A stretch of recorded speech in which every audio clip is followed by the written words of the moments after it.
No episódio de hoje, o sofrimento das pessoas que passaram grande parte da vida em manicômios. Se constatou que essa forma de cuidar, na verdade, adoecia mais essas pessoas, culminou inclusive em graves violações de direitos humanos. E o trabalho da residência terapêutica administrada pela ADRA no Espírito Santo, que acolhe e cuida dessas pessoas. Hoje ele entende que ele está na casa dele e que ele nunca mais vai passar por aquilo. Em um cotidiano de tanta correria e desigualdade, a indiferença se tornou parte de nossas vidas. Vítimas de emergências ou aqueles em condições de vida precárias acabam muitas vezes ignorados. Mas que histórias podemos descobrir quando pessoas em necessidade encontram compaixão? Eu sou Fernanda Beatriz e vou te mostrar biografias de vidas transformadas por uma segunda chance em Retratos, Histórias Não Contadas.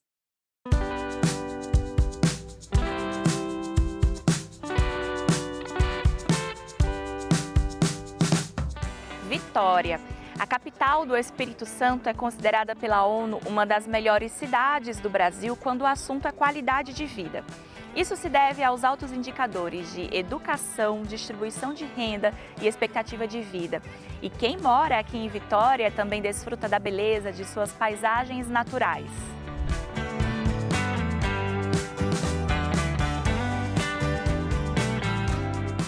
Em Vitória você tem o mar, que por si só comunica, transmite muita paz, né? Você tem o porto de Vitória, os navios que por aí adentram também aqui para trazer mercadorias e também levar coisas aqui do Espírito Santo.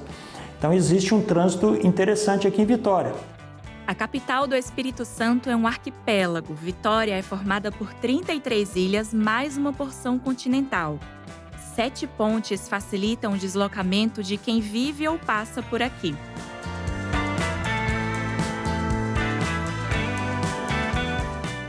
Os atrativos turísticos se espalham por toda a região metropolitana.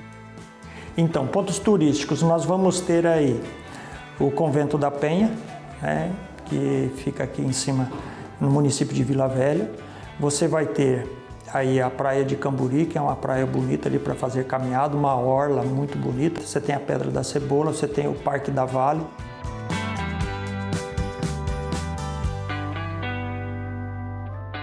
No entanto, durante décadas, uma parcela da população capixaba não pôde andar livremente nesses espaços.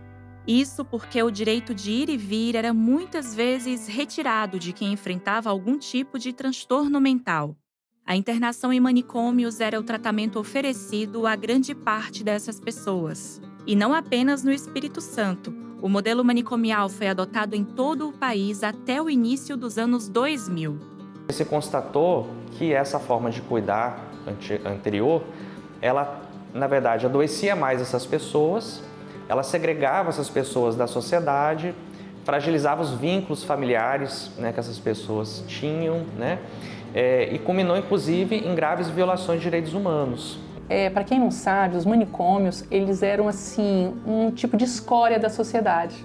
Muitas das pessoas que iam para lá eram pessoas que fugiam do perfil que a sociedade achava que é o ideal. Esse modelo de tratamento passou a ser questionado em todo o mundo na segunda metade do século XX.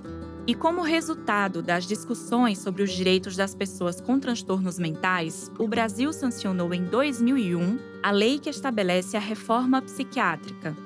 A partir da reforma, as pessoas não podem mais morar dentro de hospitais, Então, elas precisam estar inseridas, na comunidade, nas suas famílias e receberem um tratamento em saúde mental adequado, por uma rede que nós chamamos de rede substitutiva aos antigos manicômios.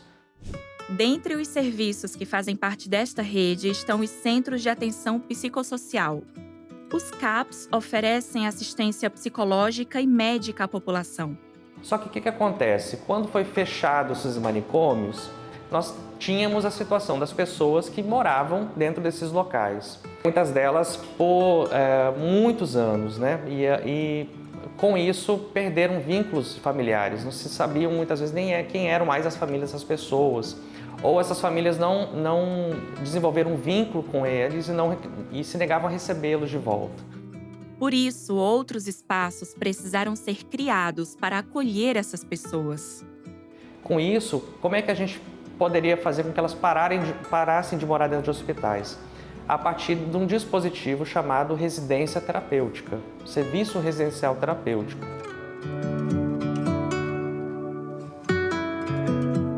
A residência terapêutica do município de Vitória abriu as portas em 2010 e desde então é um serviço mantido pela Prefeitura e executado pela ADRA, a Agência Adventista de Desenvolvimento e Recursos Assistenciais.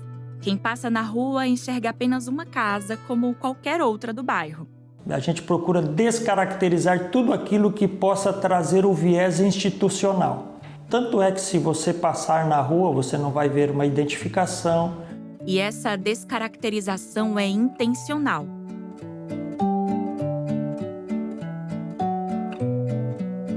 Residência terapêutica é uma casa e tem que ser o mais próximo possível de uma casa. Aqui tem barulho de panela de pressão. Daqui a pouco você vai ver que tem um cheiro de um bolo de fubá. Tudo acontece na casa da gente, entendeu? Pensa na sua casa, pensa na casa dos seus avós, uma casa que tem proteção. Um lar que em nada lembra o hospital por onde eles passaram. Boa parte dos moradores da residência terapêutica veio do antigo Hospital Colônia Adalto Botelho, que ficava na região metropolitana de Vitória.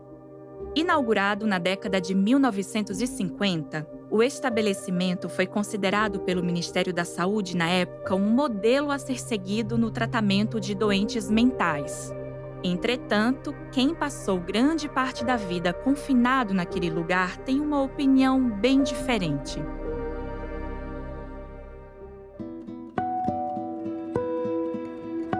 Meu nome é Leonir Rondon e minha idade é 5 de dezembro de 1945. Eu trabalhei na roça, também fazendo arroz, feijão, milho alho, e plantei couve, alface, almeirão, repolho, plantei tomate. Quando ficou adulto, seu Leonir trabalhou num frigorífico, preparando carne de charque. Nessa época, ele também ficou noivo. A Maria, eu ia lá na casa do Antônio, Antônio, pai dela. Pagava um negócio, depois ele ia no desenho, ela foi no meu. Mas um acidente de trabalho fez os sonhos acabarem e a vida do seu Leonir tomar outro rumo. Eu levei uma pedra lá, ele me pegava na caminhonete,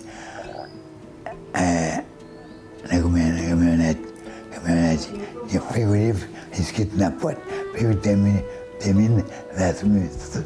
aí levou para a cidade, eu subi no elevador, aí era do Sueli, camisa amarelinha, mais que essa mãe.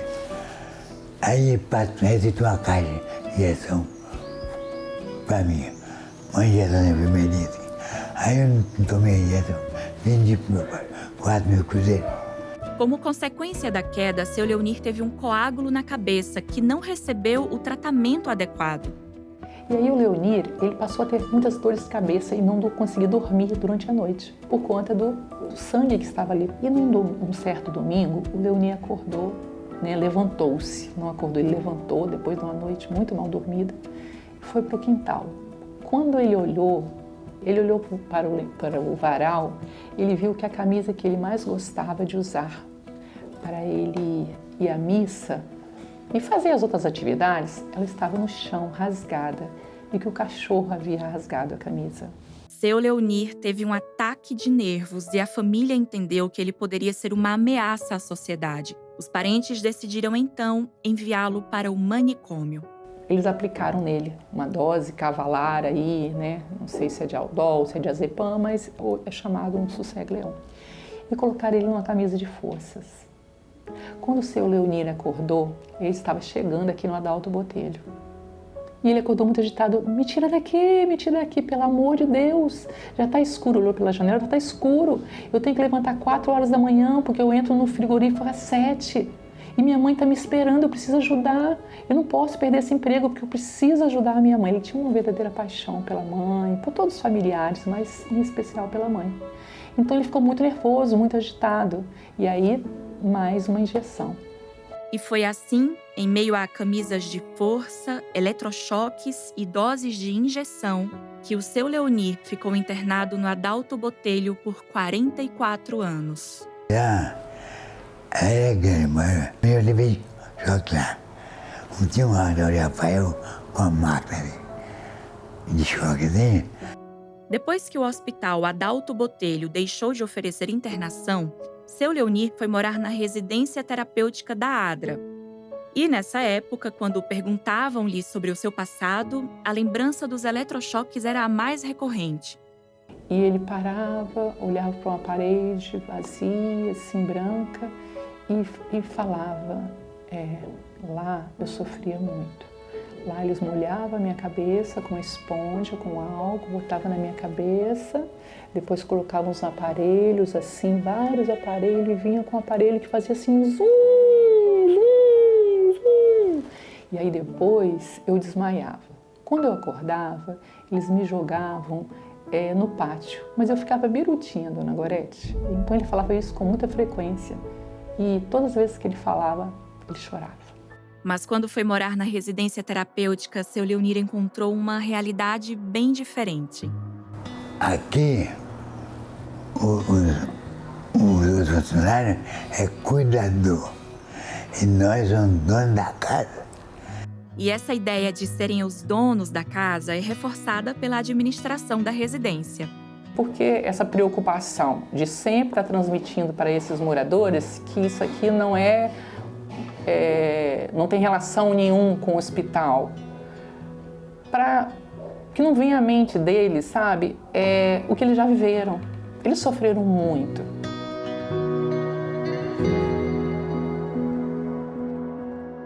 Os cuidados na residência terapêutica são personalizados. Cada morador tem autonomia para escolher as atividades que vai fazer no dia e juntos definem o cardápio da semana.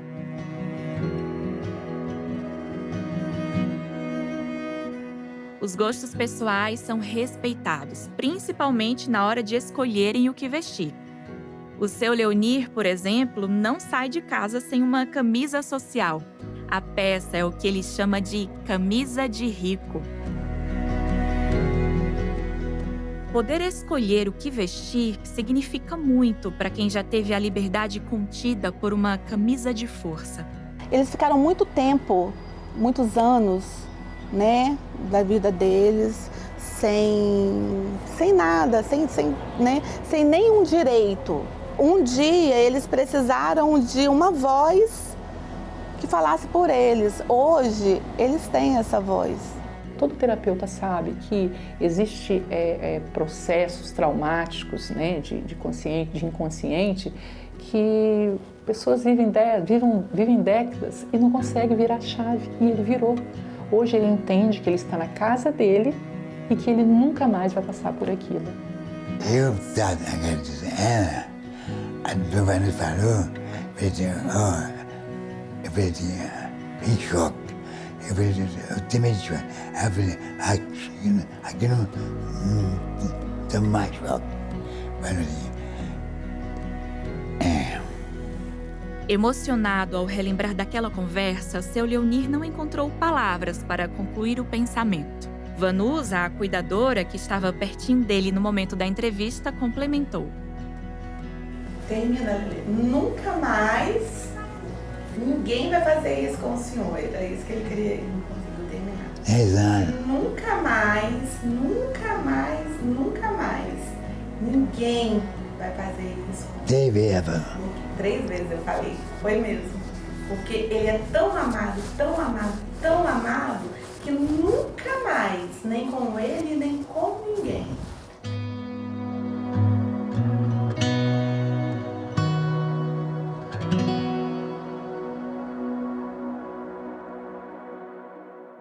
No próximo bloco, Leonir e sua colega de moradia, a Dona Maria das Graças, embarcam numa viagem de avião para passear em São Paulo.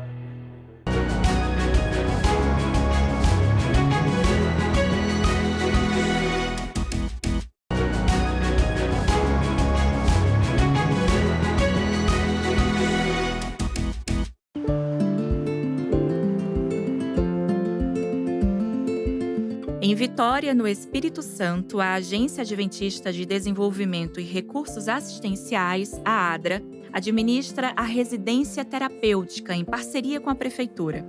A iniciativa oferece moradia e qualidade de vida a pessoas que passaram décadas internadas em manicômios. E essas pessoas passaram a algumas situações até de desumanização.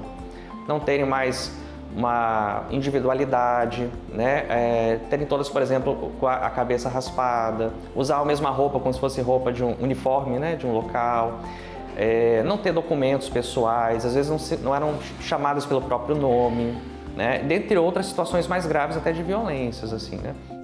A residência terapêutica conta com 17 funcionários, dentre cuidadores, enfermeiros e psicólogos que se revezam para cuidar dos moradores. Um ambiente amistoso, para que ela esqueça, digamos assim, isso leva um tempo, né? Para que ela esqueça os maus tratos, para que ela entenda que vale a pena viver, que é gostoso viver, que existem pessoas que me amam, que existem pessoas que querem me ajudar e que existem pessoas que me respeitam.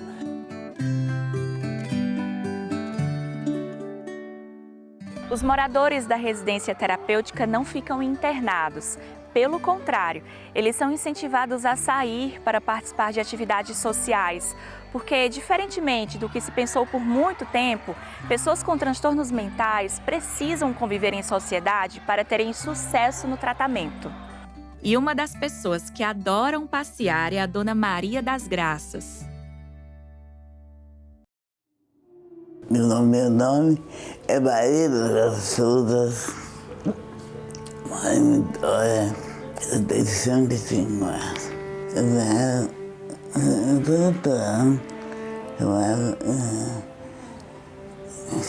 fazer saúde, eu sentei lá no lugar e ela pergunta, eu mesmo. Cada padrinho sofrido. Aí eu estou precisando de mim. Quando ficou adolescente, a Dona Maria das Graças fugiu da casa da madrinha. Ela começou a trabalhar numa fábrica de tecidos e teve 2 filhos. Mas um deles morreu de cirrose hepática e o outro foi assassinado. Esse filho, né, que é um filho que ela fala com muita dor, eles estavam jogando bola e, de repente, parece que alguém passou mal, né, um mal súbito. E ele pegou essa pessoa no colo e estava levando, tirando ali do campo. E parece que é um local que é um tanto que perigoso. E parece que o filho dessa pessoa que estava sendo carregada, ele se assustou com a cena e achou que era alguma briga, alguma coisa, e ele atirou no filho da Graça, que morreu ali mesmo. Depois dessa tragédia, a Dona Maria das Graças entrou numa depressão profunda e chegou até a morar nas ruas. Ela ficou assim transtornada, né? Foi aí o gatilho, né, para ela ir parar no Adalto Botelho.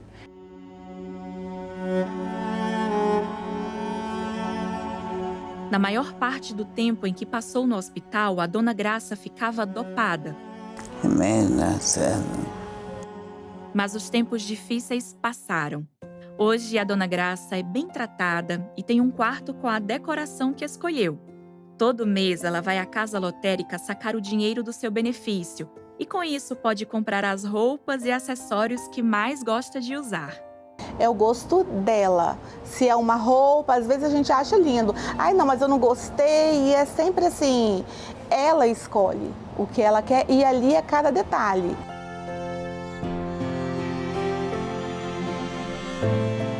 E também pôde realizar um sonho antigo. Quando eu cheguei aqui, há 6 anos atrás, 6 anos e meio, a Graça sempre falava que tinha vontade de ir a São Paulo que na igreja, lá em São Paulo, havia uma igreja que ela queria visitar. E ela sempre falava isso. E aquilo ali começou a despertar a minha curiosidade. Gorete percebeu que aquele desejo era muito importante. Então conversou com os médicos que atendiam a Dona Graça e com muito esforço conseguiu viabilizar a viagem. E aí eu tinha um morador na casa, tenho ainda, que é o Leonir, que tinha um sonho de fazer a viagem de avião. E aí eu levei os dois na época. Todo o esforço valeu a pena, principalmente quando Gorete viu a reação da Dona Graça ao entrar na igreja. Ela ergueu as mãos e agradeceu a Deus. E falou: Senhor, muito obrigada da onde me tiraste e da onde me colocaste.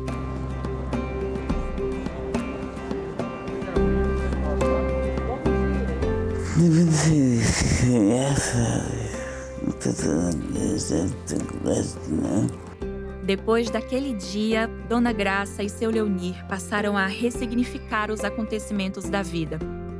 Foi realizando este sonho que eles tiveram a certeza de que aquele pesadelo havia, enfim, acabado. Vivendo tudo aquilo ali, fez com que eles entendessem e acreditassem que aquilo só estava acontecendo porque aquela vida nunca mais iria voltar a acontecer. Porque até então, por isso que eu falo que é um divisor de águas, eles imaginavam que o Adalto estava aberto e continuava recebendo pessoas, quando na verdade não.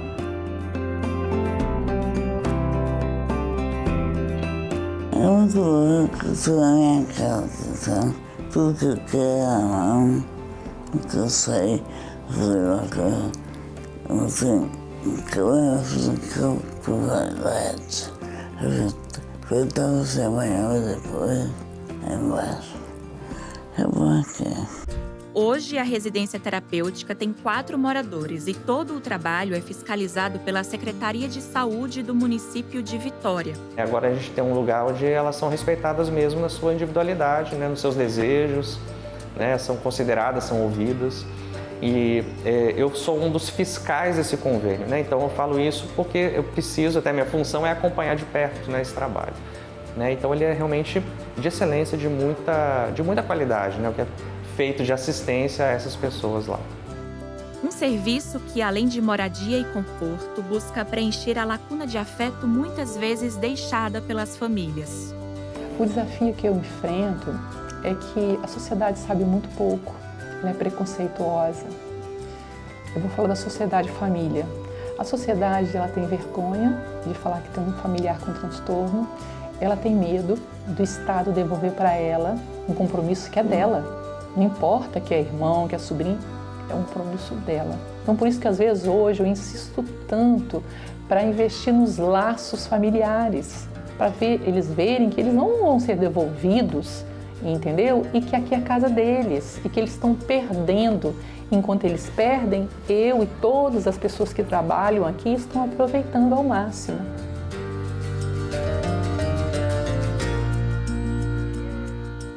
E na realidade eu vejo aí o convite de Deus para nós, digamos assim, praticarmos, amando o ser humano, aquilo que Deus espera que nós façamos, não rejeitando, não discriminando, mas incluindo, amando e cuidando dessas pessoas.